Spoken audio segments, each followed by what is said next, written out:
So we need to pick up a little bit of a refresher on the complex number system and then working algebraically with the number I. So if you remember back, way back, that the imaginary unit is referred to as I, and if you have a complex number, it's in the form A plus BI. So if there's no I component that says that it's a real number, so like for instance, 3 is a real number, because there is no imaginary component. So the coefficient to that I would be 0. So hopefully your Algebra 2 teacher kind of like blew your mind on where this I thing even comes from. And we have to just remember that the number system that we work with every day is completely man-made. It's used to represent what we see and what we need to use. So, way back in the day, the mathematicians of the community decided, what's not to say that we can have a complex number system where all of these other things are true within it. And this is where some kids start to kind of get freaked out because then they realize everything in math is kind of made up. But it's not that it's made up and weird. It's just that it's made up so that it is usable for whatever we need. And it actually makes your life easier. So remember that. Remember that a complex number has I in it. And what is I? Well, I is the square root of -1. So I'm going to go off on a little bit of a simplification tangent because I think some of us forgot what I means. So when we are trying to simplify the square root of 4, that is easy peasy lemon squeezy, that's just a 2. But what if we tried the square root of -4? Well, up until Algebra 2, you were told you can't. But technically we can if we're allowed to consider imaginary or complex numbers, imaginary components. So what if I called this a breakdown of the square root of 4 times the square root of -1, because that is another way to rewrite square root of -4. Well, I know the square root of 4 is a 2, and I know the square root of -1 is an I, because that was the whole definition of I. Similarly, if I break down the square root of 12, let's do something different. Let's do like 18. 18 is not a perfect square, but it breaks down into the square root of 9 times the square root of 2, which we would say is 3 times the square root of 2. But what if I said -18? So in this case, I was taught my Algebra 2 kids to put the -1 part in the middle of the breakdown. It is still 9 and 2 as far as the square root breakdown, but I stuck a little -1 in the middle there so we can make a -18. So this is 3, this is I, and then the square root of 2 does not break down. So if you look at these two answers, they're very, very, very similar. One of my Algebra 2 kids a few years ago, gosh, I wish I could remember who it was because it was so cute. They said, it's like you're poking the eye right out of it. I was like, okay, yeah, we'll go with that. And that's how their class remembered it. So I tell that story every year because a lot of kids like that as part of a memory tool of anytime you square something negative that you need to poke the eye out. But it's not actually what you're doing, just FYI. Okay, so we need to talk about the complex numbers and as like a loop of powers and what that means for us. There is a pattern to it. I to the first power is I. Let's just accept that. But if you square I, remember this is a special one, it turns out to be a -1. We're going to use that when we do multiplication of complex numbers. So what about I to the third power? Well, that's I squared times I, and we just found out that I squared was -1. So that's -1 times I, so it's -I. Weird. Okay. So we have I, -1, -I, and then what about I to the fourth power? Well, that's another way of saying two I squareds multiplied together. And I know that he's a -1, and I know that he's a -1, and when I multiply -1 times -1, I get 1. And then look what happens if I loop around to I to the 5th, 6th, 7th, and 8th. I get I, -1, -I, 1. I, -1, -I, 1. So basically, it is a continual looping pattern of 4 different values. That's interesting. So a next question would be, great, so you're totally going to give us that pattern, right? And the answer is no. So there's 2 methods for simplifying I to some various powers. And if it's small, it's not that hard to kind of count it out, but it's really not that difficult to do any other way. So let's say this guy, I to the 53rd power. There's one method for doing this, and that is to figure out where in the pattern it would fall. So remember, it's a pattern of 4. So if it's on the first level of the pattern, it was I, and then -1, and then -I, and then 1. And then it keeps repeating over and over and over again. So your job is to figure out, if you were to divide the power by 4, what is the remainder? So 4 goes into 53 13 times with a remainder of 1, which is something you could kind of do on a calculator. You would literally take 53 divided by 4 and you get like 13 point blah, blah, blah, blah. And then if you take away it's 52, spoiler alert, or no, yeah, 52. You would ask yourself, okay, like 52, how many more to get to 53? And that's a remainder of 1. So since there's a remainder of 1, that tells you where in the cycle you are at. A remainder of 1 is on level 1, which means it's I to the first power, which we know is just I. So using that same method here for 86, if I took 86 and I divided it by 4, which I don't have a calculator handy, but I already did this. It goes in 21 times. That brings you up to 84. And then it's a remainder of 2. So we're on the second level of the pattern. So if you go back and remember that pattern, it was I, -1. So this guy is equal to -1. But we can do those same problems with another method. And this is the method that a lot of kids like. I don't know why. I think it's because we all have a deep-seated fear of long division. But you could start breaking it down into just various multiplication problems that make sense to you. So the first thing I notice about 53 is it's odd. So if I took one of the i's off to the side of the problem, that would leave me with 52 more, right? It'd be like I to the 52, and then another I is the same thing as I to the 53. This is not the only way you can break it down, by the way.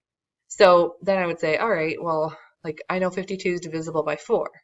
So let's rewrite I to the 52 as I to the 4th to the 13th power, because exponent rules, you multiply them together. Well, I know what I to the 4th is. That is just a 1. So 1 to the 13th power, like a 1 to any power is just a 1. So remember this little old I over here? This is 1 times I, which gives me I. So basically you just take what is a very large number, and then using your exponent rules, you just kind of like keep pulling it apart and breaking down until you can just simplify down to either I, -1, negative I, or 1. All right, so that same problem from part B, remember, was I to the 86th power. So we could break that down so many ways. Let's start off pretty easy. What about like 84 times I to the second? I to the 84 times I to the second. That would be the same thing as I to the 86, right? You'd add the exponents. So I know what I to the second is that -1. And then I to the 84th power, that's 4 times 21, right? So that's I to the 4th to the 21st power. Well, we just said I to the 4th is really a 1. 1 to any power is 1, so I have 1 times -1, so I have -1. Those are kind of weird, right? Frankly, I feel that this version is easier, but you will have to remember this pattern. I to the first is I. I mean, you got to remember the pattern regardless, so whatever. I to the second is -1. I to the third is -I. And I to the 4th is 1. So it is up to you which method you like better. I'm pretty flexible about that. All right, so I don't know why there's a big empty space. Here we go. So the number systems, we talked about the imaginary number system and how that kind of messed with your mind when you were back in Algebra 2 because you found out that like people could just make stuff up. And that's kind of what this is, but it's made up with rules that work for the number system itself. So within the complex number system, there are various rules that were defined because of the nature of the number system, same as with the real number system. So we have the real number system, and then we have an imaginary number system. Now within the imaginary number system, there is something called a pure imaginary number. So if you have a number that imaginary numbers are in the form a plus bi, complex number. If there is no real, want an eraser. If there is no a part and it's just bi, you have what's called a pure imaginary number because there's no real part to it. So for a complex number, a plus bi, this is the real part. And then if there is a complex component, this is it. Okay. So when we're adding complex numbers together, it is very simple. You can only add real parts with real parts and imaginary parts with imaginary parts. So 5 added to -2 for the real part gives me 3. And then -3i combined with +4i is +1i. Ta-da! And we want to make sure our answers are always in what we call standard complex form, a plus bi. Subtraction works the same way. You can only subtract real parts.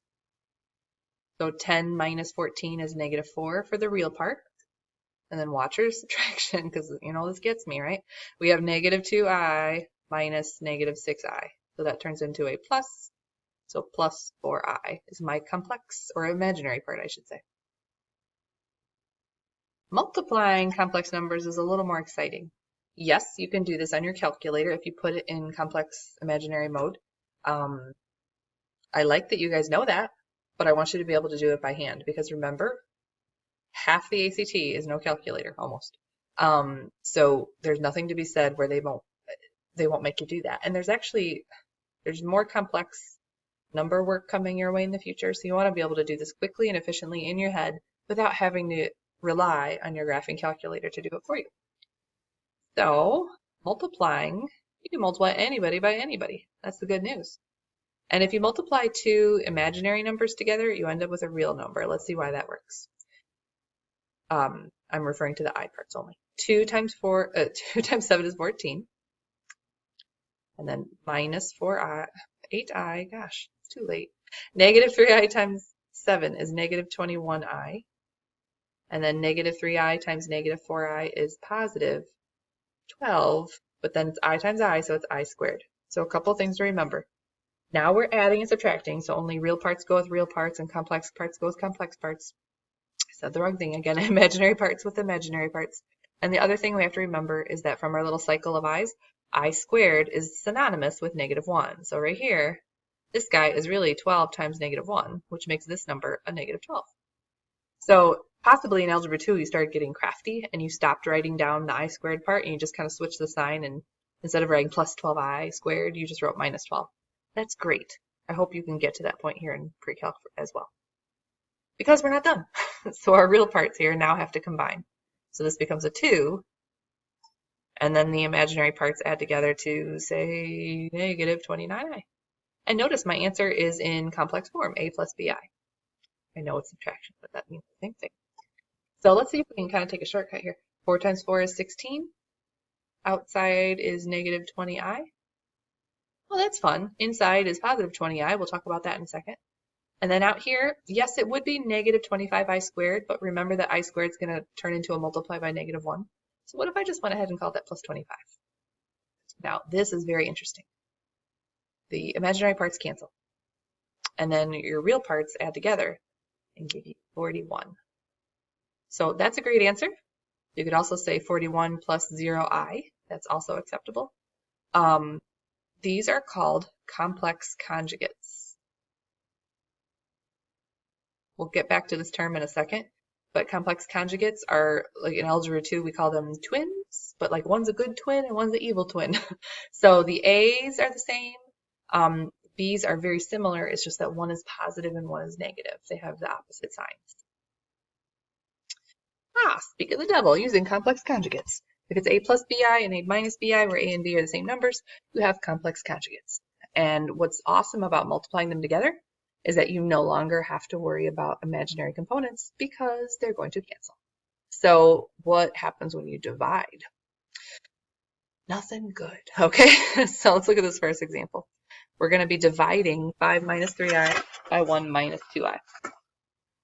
So let me see your paper if you have any room for that. Yeah, you should totally have room for that. All right, so we're going to set it up first as a vertical division. And then when you first did this in Algebra 2, you were like, looks good to me, and you wanted to move on. But turns out we cannot leave an I in the denominator, because remember what I means? It's really the square root of negative 1. And isn't there some weird rule out there in math that says you can't have a square root in the denominator? So you have to what's called rationalize the denominator. So here's what we do. You pick up your denominator and you give me his complex conjugate. So the complex conjugate to 1 minus 2i is 1 plus 2i. And we're going to multiply those together and we're going to see something amazing happen. But when you're working with a fraction, if you multiply the denominator by a value, you also have to multiply the numerator by a value. Otherwise, you have changed the value of the original fraction. Because what I just wrote down in red is equivalent to the number 1. And if I multiply the original problem by 1, I don't change anything. but I do change the form. Let's see what happens. So this numerator, I'm going to kind of buzz through this just to save space. So like 5, let's see, that's 10i minus 3i, so that's plus 7i. And then remember, that's going to be negative 6i squared, so what if I just call that plus 6? We'll fix that in a minute. Now the denominator I love, because remember complex conjugates end up being really beautiful. The outside and the inside are going to cancel, so forget that. And then it's saying, instead of saying negative 4i squared, what if we just say plus 4? So this becomes 11 plus 7i over 5. And if I want this answer in standard form, it's going to be 11/5 plus 7/5 I off to the side. So basically you took that 5 denominator and you distributed it under each piece of that numerator. I know you did that in Algebra 2 and you probably loved it, right? So let's talk about 4b. We are simplifying this one, and again, it doesn't look too bad at first, but then when you realize what's happening, I have a square root of -1 in the denominator, so I do have to rationalize it. So a lot of kids freak out because they're like, what do I multiply by? It doesn't look like a normal complex number. Should I multiply by negative 7i? And yeah, you could, but you're going to have to simplify later if you do that. When you have a monomial complex number, like a pure, remember we called that pure imaginary number, all you have to multiply by for his conjugate is just another I. Because look what's going to happen. Watch out for the distribution on the top, though, in the numerator. That does become 2i, and then instead of plus 5i squared, let's just call that minus 5. But look down here, 7 times I times I. Isn't that just 7i squared? Isn't that just negative 7? So this is not real pretty, guys. We got to reverse the order right here and call it negative 5 plus 2i, and then we got to distribute the negative 7 everywhere. So this a part is going to be positive 5 over 7, and then this b part is negative 2 over 7i. And I know what you're going to say, Abruzzo, I could have totally just typed that in my calculator. Why do you make me do these things? I have my reasons, okay? Do it. And if you start to become naughty and just use your calculator, I'm going to give you a no calculator summative. Don't want that. All right, this next part is understanding that your real parts have to equal each other and your imaginary parts have to equal each other if you're looking at two equal complex numbers. So for instance, 2a has to be the same thing as 6. So doesn't that mean a has to equal 3? Does 2a equal 6? Okay.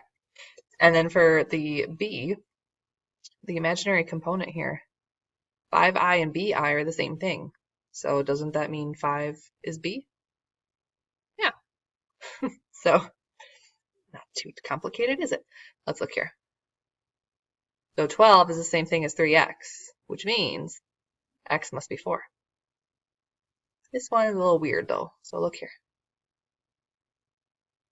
7iy equals 21i. Now, if it bothers you that much, you can write them side by side like an equation. And then we know that we can just ignore the I part because that's not going to affect our value here. And if I'm dividing by 7 on both sides, I end up with y equals 3.